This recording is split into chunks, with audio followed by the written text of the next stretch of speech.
Chat GPT छा रखा है इंटरनेट पे, पर आखिरकार ये है क्या? एक artificial intelligence based research lab है अमेरिका के अंदर जिसका नाम है ओपन एआई।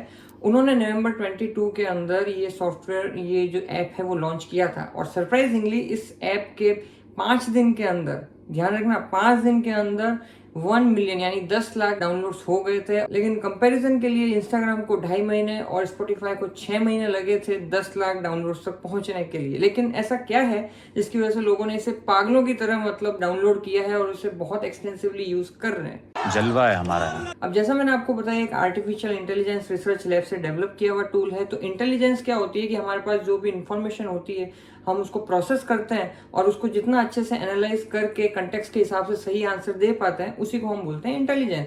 और जब वो ही किसी मशीन के अंदर या किसी टूल के अंदर सॉफ्टवेयर में डाल दी जाए तो उसे बोलेंगे आर्टिफिशियल इंटेलिजेंस। बहुत ही लेमैन टर्म में मैं आपको ये बता रहा हूँ। तो अब चैट जीपीटी क्या करता है कि जो भी आप उससे सवाल पूछते हो, वो भले फैक्चुअल हो, डिस्क्रिप्टिव हो, टेक्निकल हो, जैसा भी आप सवाल पूछते हो, तो वो वहां पे उसको आंसर कर रहा होगा आपको चैट की फॉर्म में। और वो चैट की फॉर्म कुछ ऐसी होगी कि जैसे एकदम आपको लगेगा ही नहीं, ऐसा लगेगा जैसे कोई ह्यूमन आपसे बात कर रहा है। लेकिन एक्चुअल में हम जानते हैं कोई ह्यूमन बात नहीं कर रहा है। पर वो आंसर कहाँ से कर पा रहा है? क्योंकि बिहाइंड द सीन वो एक तरह से जितनी भी वेबसाइट्स हैं उन वेबसाइट में उस इंफॉर्मेशन को प्रोसेस कर रहा होता है, जो भी आपने सवाल पूछा। और उन सैकड़ों वेबसाइट को कुछ सेकंड के अंदर स्क्रीन करने के बाद में जो सबसे फाइनेस्ट आंसर हो सकता है वो आपको चैट की फॉर्मेट में देता है, बिना वो भी किसी तरह की प्लेगरिज्म के। क्यों? है ना जबरदस्त। अब इससे भले आप अपना होमवर्क करवाओ, अपना कोडिंग लिखवाओ, कुछ भी करवाओ, वो एक तरह से अलादीन के चिराग की तरह काम कर रहा है। लेकिन यहाँ पे मैं आपको ये भी बता देना चाहता हूँ कि अभी ये बहुत ही प्रिलिमिनरी वर्जन है। तो अभी बेसिकली इसकी एक्यूरेसी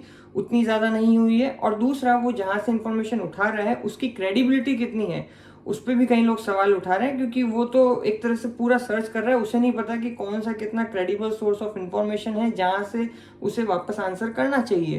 पर चूंकि अभी ये प्रिलिमिनरी वर्जन है और जैसे से इसे फीडबैक मिलेगा और एल्गोरिदम इंटेलिजेंस इंप्रूव होती जाएगी, तो आगे आगे देखो होता है क्या। सो आज के लिए इतना ही, फिर आपसे मुलाकात होगी। जय विज्ञान।